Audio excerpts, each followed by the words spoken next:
In the last video, we learned how if we were working in n space, we could take two vectors in that space and add them together. Okay. The other thing we can do with vectors is we can multiply them by scalars. Now the word scalar here, that's just a fancy word for a real number. In some cases, scalars could be other types of numbers. Sometimes we might work with complex scalars. This semester, this class, scalars are always going to be real numbers. Okay. So scalar multiplication is a way that I can combine a real number and a vector. Kind of interesting. That's not like terms. Those are different types of objects. The result is going to be a vector in the same space that I started in. Okay. So I've drawn up here a vector v. I want to see, now some of you may have studied vectors before, so this may be something that you already know. But even if you haven't studied vectors, I'm guessing you can make an educated guess about how scalar multiplication works. So what I want you to do is, in a moment, pause the video and see if you can draw for me 2v. That would be the scalar multiple of the scalar 2 times this vector v, 3v, and 1/2 v. If you feel good about that, move on over here. Here I've drawn a vector w. Now I'm multiplying by some negative scalars. So see if you can draw for me -1 times w, then -2 times w, and -1/2 times w. Okay. And if you want, you can tune back in after doing the positive scalars to make sure you're on the right track. But at this point, pause the video, draw those vectors for me. Welcome back.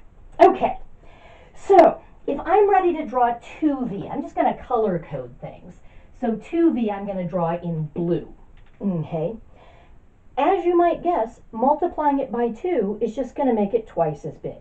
It's going to do absolutely nothing to the direction, but it's going to literally scale it by a factor of 2. So it's going to make it twice as long. So that would be my vector 2v. The length is the length of v 2 times. Excellent. What does 3v do? I'll code that one in green. 3v stretches it or scales it, which is why we're calling these real number scalars, scales it by a factor of 3. So it preserves the direction, just makes it 3 times as long.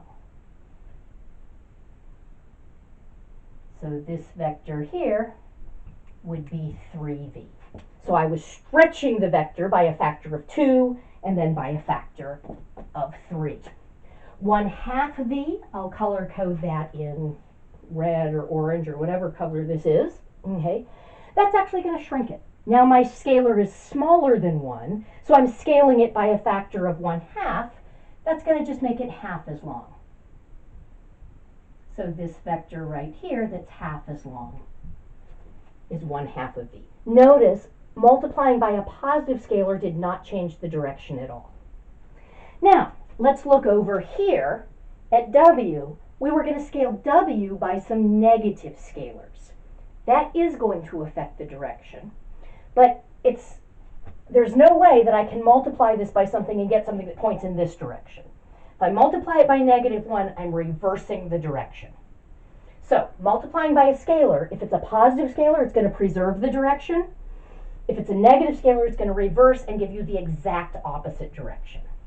So, -1 times w would just look like this. Same magnitude, exact opposite direction. Okay. And it's totally fine to just write that as -w. Okay.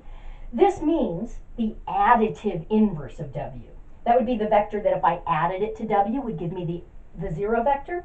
But I can see, if I were to take this and I were to translate it so that I put its tail at the tip, and I did w and then -w, I'd be right back where I started.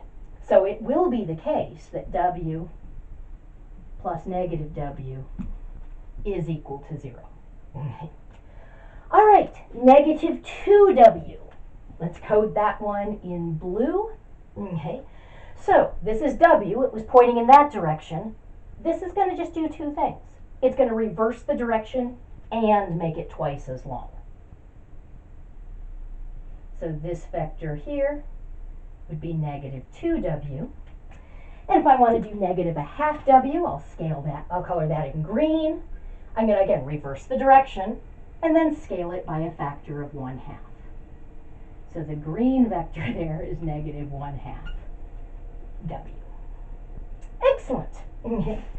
So we call it scalar multiplication because we really are largely just scaling it, stretching or shrinking it. But if we have a negative scalar, we're also reversing the direction. All right, how do we accomplish scalar multiplication algebraically? Well, let's take a look.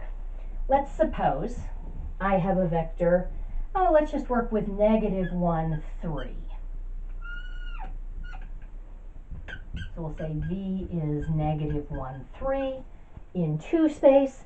And let's say I wanted to scale that by a factor of 2. So if I look at 2v, well, I want to keep the direction the same because 2 is positive, and I'm going to want to make it twice as long. But in order to make it twice as long, that basically means I've got to go twice as far to the left and twice as far up. So this is just going to be 2 times negative 1, comma 2 times 3. So it's going to be negative 2, 6.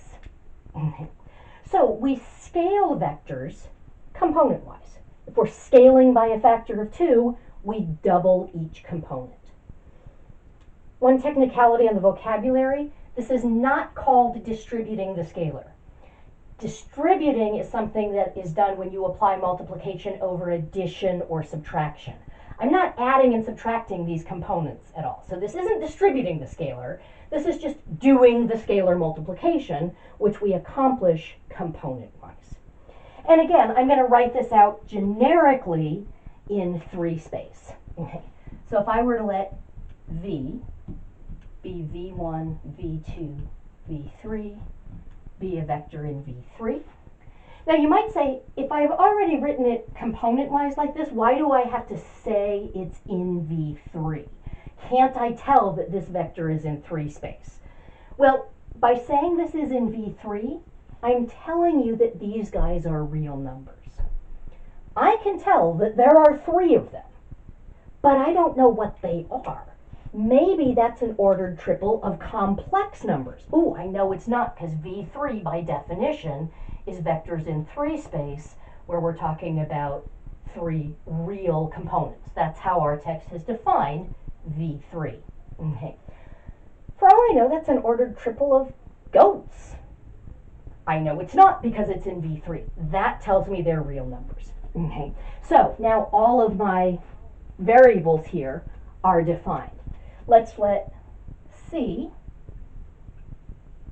be an element of the real numbers.